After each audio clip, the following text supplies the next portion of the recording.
묵도함으로 9월 26일 주일 예배 시작합니다.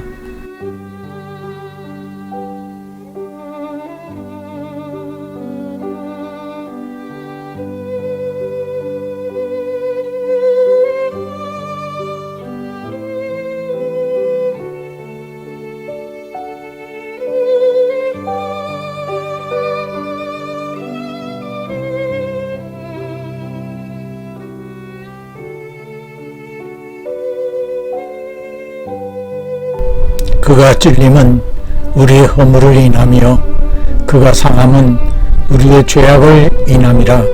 그가 징계를 받음으로 우리가 평화를 누리고 그가 채찍에 맞음으로 우리가 나음을 입었도다. 기도합니다. 전능하신 하나님 아버지, 곧 다시 오실 주 예수님께 소망을 가지고 오늘도 이 자리에 모여 하나님께 기쁨을 드릴 수 있는 예배 드리기 원합니다. 진정과 신령의 예배가 되도록 성령님 도와주시옵소서. 이곳에 모인 우리 모두에게 제자들의 삶이 되도록 필요한 지혜와 은사를 내려주시옵소서. 알지 못하고 깨닫지 못하여 세상의 헛된 것을 따라가다가 오늘 하나님께 돌아온 자가 되어 하나님 앞에 왔습니다.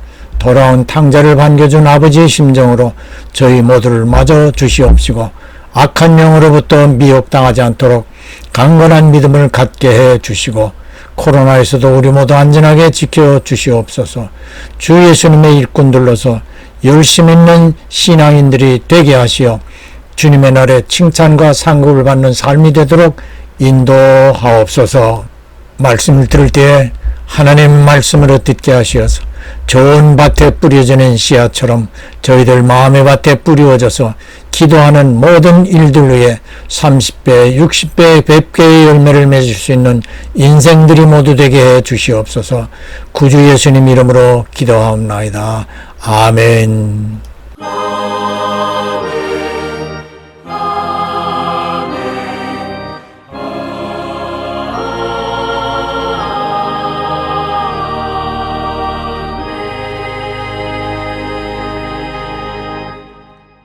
찬송가 315장 돌아와 돌아와.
오늘의 복음 호세아 6장 1절.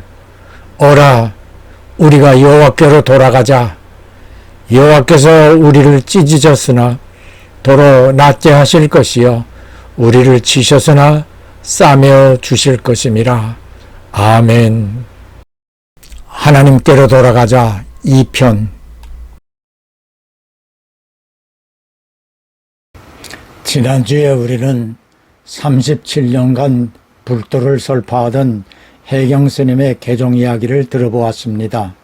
오늘도 역시 17년간 조계종 소속 속리산 법주사에서 17년간 승려 생활을 하던 태선스님의 개종 이야기를 들어보도록 하겠습니다.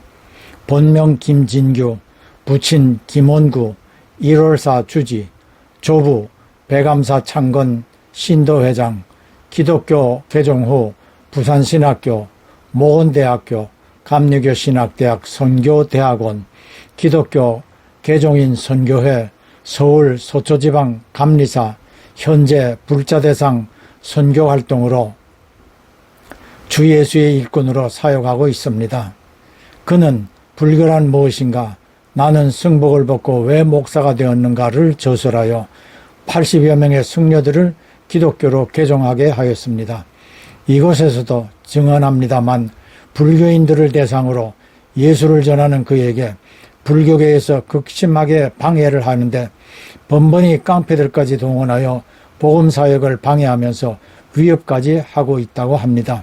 그럴 때마다 그는 피난처 대신 주 예수님께 목숨을 맡기고 사도 바울처럼 달려갈 길을 달려가고 있다고 말합니다. 하나님 편에서 보실 때에도 지금의 때가 급하기 때문에 4살짜리 아이를 들어쓰시고 계시지 않습니까? 특히 한국의 수많은 불교인들의 구원을 위하여 많은 승려들을 예수 믿게 하시어 불교인들에게 전도하게 하므로 최근에 많은 불자들이 예수를 믿고 하나님의 자녀가 되고 있답니다. 뉴욕에만도 몇몇 분의 승려 출신 목사님들이 전도 집회를 다녀간 일들이 있습니다. 또 한 부류는 탈북자들을 부르시고 복음의 일꾼으로 세우시어 사용하고 있습니다. 이렇게 하나님께서는 창조 이래 최대의 우주적 사건이 될 휴거라는 큰 일을 앞두고 한 사람이라도 더 많은 구원을 받게 하시려고 많은 부분의 사람들을 하나님께로 돌아오게 하시어 영혼 구원 사역을 하도록 일꾼으로 부르시고 일하게 하십니다. 여러분에게도 하나님의 부르시는 음성이 들려지기 바랍니다. 부전자전이란 말이 있는데 본인의 할아버지는 경북 울진군 백암원촌 부근의 백암사를 창건하고 강원도지구 불교신도회장을 지내셨고 아버지는 한국불교 태고종으로 경북 봉화군과 영양군 사이에 위치한 1월사에서 주지성으로 74년을 지내셨습니다. 저는 경북 영덕군 창수면 수동에서 3남 4녀 중 2남으로 태어났고 부모님을 따라 경북 영양으로 와서 천기초등학교와 영양중고등학교를 다녔고 아버지의 신앙을 따라 동자승 3위승으로 승복을 입고 학교에 다니기도 했습니다. 초계성 승려가 되려면 결혼도 할 수 없고 동국대학 불교학과나 승가대학 불교 강원에 입문하여 먼저 행자의 교육을 받아야 하며 수많은 고행의 교육을 받아야 합니다. 저도 그런 과정을 거쳐서 태전 승려가 되어 승복을 입고 염주를 목에 걸고 장삼을 걸치고 목탁을 들고 바람을 걸머쥐고 다니며 소원 기도를 올려주었습니다. 이름이 안 좋으면 오색등을 달아주고 천도제사 다비식 49제도 지내며 운명이 나쁜 사람은 새빨간 부적을 만들어 붙여주기도 하며 부처님의 은혜로 승려가 된 나는 불자의 사명을 평생토록 하려고 했습니다. 그러나 온통 불교 가문이었던 내가 승복을 벗고 기독교로 개종하게 된 계기가 있었습니다. 저는 먼저 불교의 장례식인 다비식을 보고 회의를 느끼게 되었습니다. 다비식은 승려들이 죽으면 장례를 치르는 예식입니다. 저희 은사스님께서 82세가 되어 갑자기 중풍병이 와서 몸을 움직일 수 없게 되었습니다. 자식이 없는 중은 제자들이 밥상도 갖다 드리고 목욕도 시켜드리고 대소변도 치워드려야 합니다. 하루는 친구 스님이 은사 스님의 용변을 치우려고 요강을 가지고 가다가 그만 문턱에 걸려서 넘어져 용변 그릇이 깨어지고 방바닥 거기서 용변이 묻어 냄새가 났습니다. 그때 친구 스님은 화를 내며 신경질을 부리면서 은사 스님을 원망하고 모욕적인 말을 하였습니다. 이후 은사님은 식사하시라는 공양을 거부하고 너희들이 귀찮아 억지로 갖다주는 공양은 먹을 수가 없다. 너희들을 괴롭히지 않고 안락사할 것이니 지금부터 공양을 가져오지 말라고 하였습니다. 안락사는 자살을 말하는 것이며 불교에서는 정당한 자살은 죄가 아니라고 말합니다. 굶어 자살하는 것이 쉬운 것이 아닙니다. 매일같이 법회를 할 때마다 은사 스님의 모습은 점점 처량해져 가기만 했습니다. 어느 날 안락사하기 위해 본인의 각서를 받고 인장을 찍은 다음 참나무 장작 7짐을 높이 쌓아 놓았습니다. 그런 다음 스님을 장작 위에 눕게 하고 연꽃 가운을 덮은 다음 소규를 붓고 다비식을 하였습니다. 큰 스님, 작은 스님, 학인 스님, 보살들이 다 모였습니다. 고승들은 앞에 서고 학인승은 뒤에서 견학을 하게 하였습니다. 손에 목탁을 두들기며 장작에 불을 붙인 다음 불타는 모습을 보며 극락왕생하라고 연부를 하였습니다. 생명이 끝나는 비명소리, 살갗이 터지는 소리, 뼈들이 어그러지는 소리는 참으로 들을 수가 없었습니다. 이런저런 생각을 하고 보니 나도 중인데 언제 어떻게 죽을지 모르고 나도 죽으면 다비식을 해야 하는데 불에 타야 할 것을 생각하니 기가 막혀서 승복을 벗어야겠다고 생각했습니다. 결정적으로 개종하기로 마음먹게 된 계기가 있었습니다. 불교의 승려들은 한 곳에 오래 있을 수가 없으며 어떤 절간에 가서 일주일, 15일, 30일 정도 있다가 또 다른 곳으로 가야만 하고 또 어느 절간에 있든지 마을로 가서 시주쌀을 얻어가지고 와야만 공양밥을 받아 먹게 되는 것입니다. 제가 영주 부석사에 가서 수행하는 중에 봉옥은 춘향면 법전이라고 하는 마을에 가서 연부를 하며 목탁을 치면서 시주공양을 받고 있었습니다. 그때 어떤 젊은 청년이 내게 와서 인사를 하고 스님, 시주공양미 받지 말고 예수를 믿고 구원을 받으세요 라고 했습니다. 나는 그 청년을 보고 왜 구원만 주나요? 100원도 1000원도 주시면 안 됩니까? 했더니 구원은 돈이 아닙니다. 그래서 구원은 무엇이냐고 하니 예수를 믿으면 영원히 사는 것이 구원이라고 합니다. 그때 저는 그 청년을 보고 야단치면서 사람이 어떻게 영원히 사는가? 인간은 나면서 늙고 병들고 죽는 생로병사를 해야 하는데 그런 거짓말이 어디 있는가? 당신도 나도 인과응보에 따라 업보중생을 하는 것이니 오늘 소승을 만난 후 그런 거짓말을 하면 죽은 다음 지옥의 문턱에서 심판을 받을 것이다. 부처님, 저 사람을 용서하소서. 나무아미 탑을 하면서 책망을 했습니다. 그리고 가는데 이 청년이 또 따라와서 하는 말이 예수는 차츰 다음에 믿고 먼저 이 책 한 권을 드리오니 꼭 읽어보세요. 하기에 무슨 책이냐고 하니 하나님 말씀이라고 합니다. 나는 화가 나서 나는 그 책을 읽을 수가 없어. 부처님 정법인 8만 대장경 중에 화엄경, 법화경, 천수경, 반야심경 같은 책을 평생을 보아도 다 못 보는데 당신이나 보세요. 관세음보살 하고 가는데 이 사람이 또 따라와서 나의 시주바랑 속에 억지로 성경책을 넣어주고 가버렸습니다.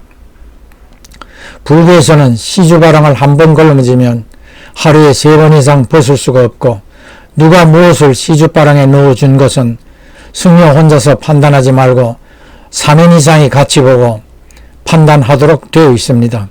그래서 하루 종일 짊어지고 다니다가 절간에 돌아와서 꺼내보니 기도원 신약 성경책이었습니다. 불교는 이런 전도법이 없는데 기독교는 왜 이렇게 따라다니며 전도하는가? 여기에는 무슨 진리가 있지 않는가? 하는 생각이 나서 다른 스님들 몰래 성경을 6번이나 읽었습니다. 불교와 기독교를 비교해보니 불교의 주인공인 석가모니는 80세에 열반하셨는데 기독교 주인공인 예수님은 죽음에서 살아나셨다고 했으니 주인공이 살아있다는 것은 종교도 살아있다는 것을 깨닫고 예수 그리스도를 믿기로 결심하게 됩니다. 그러나 막상 승복을 벗고 나온다는 것은 그렇게 쉽지 않았습니다. 불교에서는 승려만 되면 어느 절간에 가도 먹고 입고 잘 수 있는 의식주는 무조건 해결해 줍니다.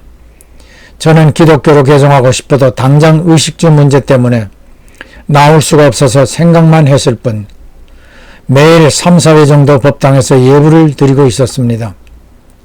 하루는 졸음이 와서 부처님 앞에서 잠이 들었는데 은사스님으로부터 장군 죽비로 호되게 얻어맞았습니다. 잠이 오면 방에 가서 잘 것이지 부처님 앞에서 발을 뻗고 자는가 하는 것이었습니다. 한참을 얻어맞고 나서 앉아 이 생각 저 생각을 하고 있는데 문득 성경을 6번 읽는 가운데 한 구절이 머릿속에 떠오르는데 수고하고 무거운 짐진 자들아 다 내게로 오라. 내가 너희를 쉬게 하리라는 말씀이었습니다. 부처님은 80세가 되도록 살았어도 자기를 따라오라고 하지 않았는데 예수님은 책임을 질 수가 있기 때문에 오라고 하지 않는가 하여 절간을 뛰쳐나와 뒷산으로 올라가서 하늘을 쳐다보고 하나님 당신이 살아계신다는 것 내 눈으로 볼 수 있게 하여 주십시오 하고 합장배례를 한참 하고 나니 하나님은 보이지 않았습니다. 그래서 또 질문을 했습니다. 성경책을 읽어보니 보리떡 5개와 물고기 2마리를 가지고 5,000명을 먹였다고 기록이 되어 있는데 정말 그러한 능력이 있으면 소승이 3일 동안 금식을 할 터이니 당신의 능력으로 배가 고프지 않게 하여 주세요. 그렇게 된다면 승복을 벗고 예수님을 따라 살겠습니다 하고 3일간을 굶어 보았어요. 그러나 기대와는 달리 배가 고파서 죽는 줄 알았습니다. 그래서 나는 실망을 하고 부처님께서 말씀하신 탐진치에 또 내 눈이 어두웠구나 도로아미 타부를 하고 다시금 절간을 향하여 내려오는 도중 배도 고프고 힘도 없고 하여 조금 쉬어서 내려가려고 바위 밑으로 가서 돌베기를 하고 누웠는데 피곤하여 잠깐 잠이 들었어요. 그 순간 비몽사몽간에 꿈을 꾸었는데 음성이 들리기를 한치 앞도 모르는 인생이 어찌 하나님을 보려고 하느냐 어서 일어나 네 앞을 보아라 하는 것이었습니다. 깜짝 놀라 깨어서 앞을 보는데 1m 전방에 큰 독사뱀 한 마리가 머리를 들고 혀를 내밀고 있지 않는가. 그 순간 내 자신의 무능함을 깨닫게 되고 하나님께서 살아계시 때문에 한 생명을 천하보다 귀하게 여기사 나 같은 죄인에게도 일깨워 주시는구나 하는 생각이 들어 더 이상 주저하지 않고 내려왔어요. 그런 다음 아버지인 원구스님께 큰절을 하고 아버님 저는 주인공이 살아계신 하나님을 믿고 살기 위해 이곳을 떠납니다. 불효자식을 용서해 주십시오 하고 떠나오게 되었습니다. 그리하여 17년간 입었던 승복을 벗었습니다. 승복을 벗은 후의 삶은 순탄지 않았고 많은 연단과 우여곡절 끝에 신학교에 가서 신학 공부를 하고 싶어서 신학교 학생 모집 신문을 보고 부산신학교에 편지를 하였더니 김소영 목사님께서 와서 만나자고 하여 부산으로 갔습니다. 나의 어려운 사정을 아시고 그리스도의 교회 선교사 앨리스를 만나게 하여 스폰서를 맺게 하여 주었습니다. 부산동아교회 주일 학생을 지도하면서 부산신학교에 입학하여 3년을 수료하고 다시 대전으로 올라오게 되어 대전 모건대학교 신학교에 편입하여 1976년 졸업을 하였습니다. 그 이유는 사동교회가 감리교 재단에 가입하였기 때문이었습니다. 신학을 졸업한 후 감리교 전도사로 파송을 받게 되는데 아버님께서 절간에 주지스님으로 계시기 때문에 전도할 자신이 생기지 않고 또 나를 아는 분들이 아버지도 전도하지 못하면서 어떻게 다른 사람을 전도하느냐고 반문하면 나도 할 말이 없었습니다. 그래서 하나님께 기도하기를 17년 동안 승려 생활을 하던 나를 예수 믿게 하셨는데 사람의 능력으로 할 수 없어도 하나님은 능치 못함이 없으시니 아버지를 전도하고 난 후에 나도 목회를 할 수 있도록 하여 달라고 간절히 기도하였습니다. 그리고 나서 아버지 마음을 감동하기 위하여 부모 은덕가를 적어가지고 경북 1월사를 찾아 아버님께 큰절을 하였더니 불효자식이라고 돌아보지도 인사받지도 않으셨습니다. 그래서 아버님이 주무시는 방에 들어가서 무릎을 꿇고 매일 저녁 부모 은덕가를 4개월 계속 불러드렸더니 그 가사 내용을 듣고서 기독교에도 그런 효도관이 있느냐고 하였습니다. 그때 저는 타 종교는 죽은 후에 효도하는 종교이지만 기독교는 살았을 때 효도하는 종교이기에 불효 자식이 찾아왔습니다 하였더니 너 같은 자식을 다시 돌아오게 하는 것을 보니 기독교가 괜찮은 종교이가 보다 하시면서 본인이 젊을 시절에는 불교 신자가 많이 왔는데 늙어지니 오지 않는다고 하며 인생은 늙어지면 헛것이요 나이 많으면 자식 따라 사는 법이라고 하며 내 인생은 이미 끝났으나 너의 인생은 시작이니 네가 잘 되는 일이라면 나도 예수 믿겠다고 하였습니다. 그날 저는 하나님의 능력과 한없는 은혜가 고마웠고 아버지가 자식을 따라 믿겠노라 하니 너무나 기쁘고 감격하여 밤이 새도록 잠도 자지 않고 찬송을 부르며 감사기도를 드렸습니다. 아버님은 74세의 승복과 염주와 목탁을 불에 태워버리고 기독교로 개정하여 드디어 구원을 받았습니다. 다음은 부모님 구원을 위해 4개월간 무릎 꿇고 그가 불렀던 부모 은덕가 중 일부입니다. 부모님의 은덕을 어디 비하며 무엇라 그 은혜 칭송하리요. 하늘 같고 바다 같이 높고 깊은 것 부모님이 날 기르신 은덕이로다. 부모님의 쓰라 떠나 고독한 몸이 새벽마다 눈물로서 기도할 때에 보고 싶어 애태우심 생각할 때면 목이 메고 가슴 아파 눈물만 나오. 재물 많은 부모라면 덜 하련만은 가난하게 키우신 거 애초로워서 못 먹이고 못 입힌 거 한이 되어서 마음대로 못 해주어 병이 되었네. 금은보석 문화주택 못 해드리나 부모님의 교훈만은 잊지 않고서 부모님의 그 이름을 빛내기 위해 하나님의 뜻을 따라 살아가리라. 아버지가 74세에 개종한 후 아버님의 절간 1월사를 철거하고 초등학교 졸업생 35명을 모아 절토에다 고등공민학교를 세워 인가를 받았습니다. 그곳에서 경제사정이 어려워 중학교에 못 가고 있는 자녀들을 모아 중등한문과 기독교 교육을 통해 신앙 지도를 하여 학생들을 예수 믿게 하였고 그들 부모님을 전도하여 구원받게 하였습니다. 그러나 고등공민학교는 중학교 평준화 관계로 문을 닫게 되었으며 그곳에 사동교회를 세워 예배드리고 후에 승려들과 불교 신도를 전도하기 위한 사명으로 사동교회는 후임자에게 넘겨주고 1981년 서울에 와서 서울 은평구 응암동에서 불교인 선교회 간판을 걸고 선교하다가 불교 신자와 승려들이 문공부에 고발하여 포기하게 되었습니다.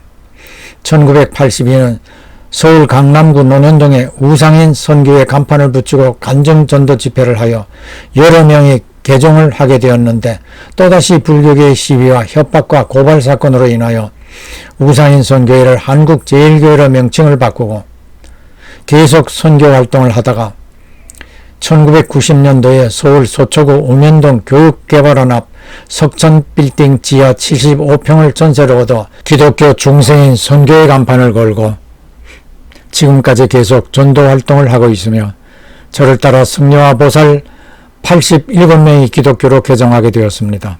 나의 과거를 돌아보면 종교 선택을 잘못하여 허송 세월을 보내고 기독교로 개종한 후에도 말할 수 없는 고통과 연단을 받았으며 지금도 승려 전도와 우상 숭배자들과 불교인을 전도하는데 핍박과 방해는 물론이며 전도 집회를 하는 도중에도 불교 승려들과 깡패를 동원하여 집회를 못하도록 온갖 방법을 동원하고 있습니다. 그렇지만 살아계신 여호와 하나님께서 지켜주심으로 계속 이 생명 다하기까지 이 사명 다하려고 합니다. 나의 달려갈 길과 주 예수께 받은 사명 곧 하나님의 은혜의 복음의 증거한 일을 마치려 하면은 나의 생명을 조금 더 귀한 것으로 여기지 아니하노라. 사랑합니다. 감사합니다. 사랑하는 형제자매 여러분, 지금까지 17년간의 승려 생활을 벗어나게 된 동기인 참 진리 성경을 접하고 살아계신 예수님을 영접하여 이제는 주 예수님의 일꾼이 된 김진규 목사님의 증언을 들었습니다. 서두에서 언급하였던 것처럼 지금 교회의 마지막 시점에 이르러 하나님께서는 곧 교회와 성도들을 공중으로 끌어올리는 휴거 사건을 시작해야 할 직전에 와 있으므로 한 영혼이라도 더 구원하시려고 비진리에 미혹당하여 지옥으로 가고 있는 사람들을 위한 특별한 케이스로 승려들을 돌아오게 하시어 복음을 전파하도록 하고 계심을 알 수 있습니다. 또 오늘 본문과 같이 휴거할 만한 믿음의 생활을 하지 않고 있는 교인들을 위하여서도 말씀하시기를 하나님께로 돌아오면 잘못된 삶 때문에 때리시어 상처난 인생을 다시 정상적이 될 수 있도록 고쳐주신다는 말씀을 귀담아 들으십시오. 이 영상을 통하여서 우리 각자 자신의 신앙이 반드시 휴거될 수 있는 믿음을 갖고 있는지를 살펴보는 계기가 될 수 있기 바랍니다.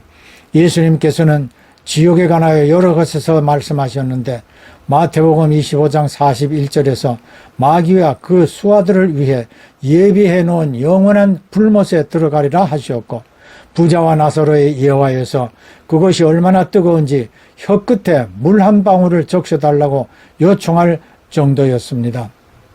그리고 마가복음 9장 48절에서 그것은 구더기도 죽지 않고 불도 꺼지지 않는다고 하여 죽을 수도 없는 형벌을 영원히 미혹하던 마귀 거짓 선지자 즉 그리스도 등과 함께 받게 되며 또한 이것은 흑암처럼 캄캄한 어두움의 장소입니다. 불길이 훨훨 타오르는 불못이라고 하면서 어두운 곳이라 하니 잘 이해가 안 될 수도 있겠습니다. 엑스레이 사진 찍는 것을 생각해 보면 이해될 수 있습니다. 불길이 보이지는 않지만 방사능의 뜨거움은 피부와 장기를 파괴할 수 있듯이 상상을 초월하는 열량이 있습니다. 베드로후서 3장 10절에 주의 날이 도적같이 오리니 그날에는 하늘이 큰 소리로 떠나가고 체질이 뜨거운 불에 풀어지고 라고 하였는데 이 의미를 여러분 모두가 이해할 수 있으리라 생각합니다. 체질, 엘레멘, 원소가 녹아버린다는 것은 원자탄의 위력을 의미합니다. 구약성경 스가랴 14장 12절 곧 섰을 때에 그들의 살이 썩으며 그들의 눈동자가 눈구멍 속에서 썩으며 그들의 혀가 입속에서 썩을 것이요 라고 하였습니다. 썩으며 컨슘 파괴되며 2차 대전에서 일본에 투하한 원자폭탄으로 건물은 물론 수십만 명의 사상자가 발생하였지요. 이들의 피해 상태는 피부와 뼈들이 녹아내렸습니다. 이것보다 더 엄청난 뜨거움의 불못에 떨어질 수 없지 않습니까?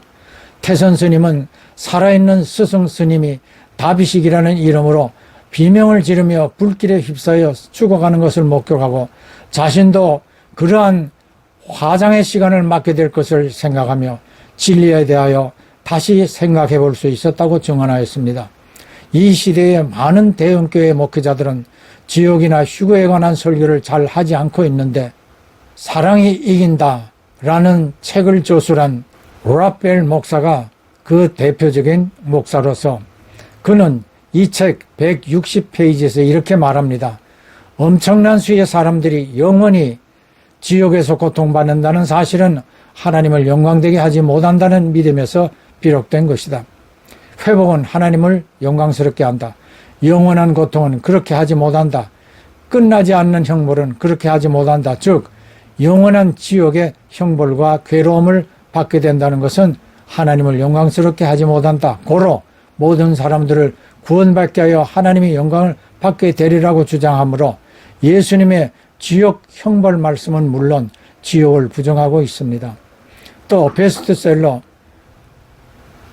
긍정의 힘 저자인 조엘 오스틴 목사가 CBS와의 인터뷰에서 자신처럼 지옥과 회개를 말하지 않는다 하여 사람들을 속이는 것은 아니다. 지옥불이나 유황불못은 없다. 사람들은 죄책감을 이미 가지고 있으므로 우리 레이크우드 교회는 모두가 용기를 얻게 되길 바라기 때문이다 라고 말합니다. 지옥이나 휴거를 설교하는 것이 교인들에게 공포심을 주려 하는 것입니까? 예수님도 천국과 지옥의 설교를, 베드로도 바울도 휴거를 말하는데 우리의 목사들은 왜 하지 않는 것일까요?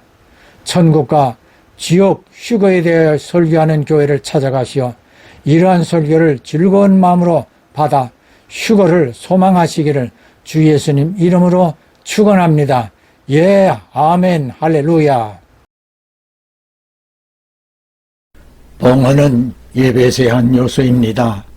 헌금, 예물 다 중요하지만 헌신, 나 자신을 온전한 제물로 드리려는 마음이 제일 중요합니다. 주 예수께서는 십자가에서 피와 물을 다 쏟으시어 우리를 위해 희생하신 어린 양의 제물입니다.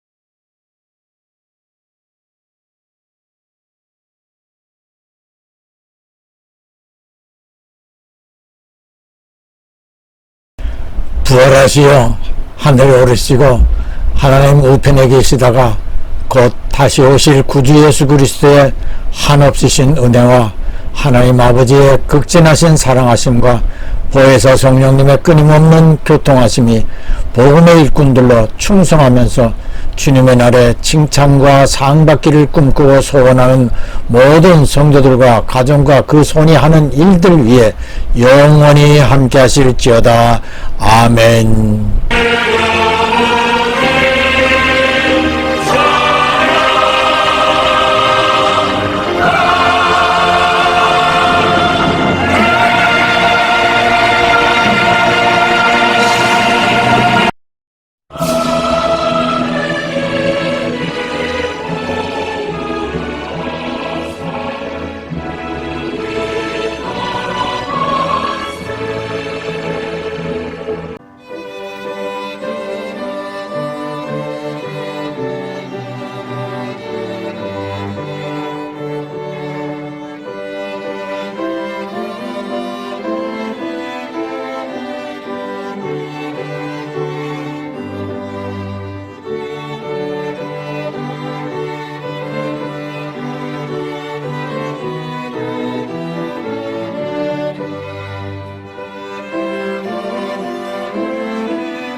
돌아마노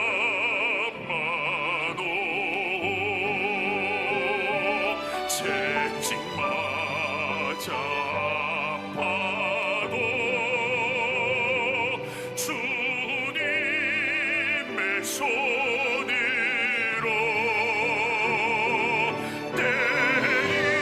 때리시고 어루만져 위로해 주시는 우리 주의 넓은 품으로 어서 돌아오 어서 우리 주의 넓은 품으로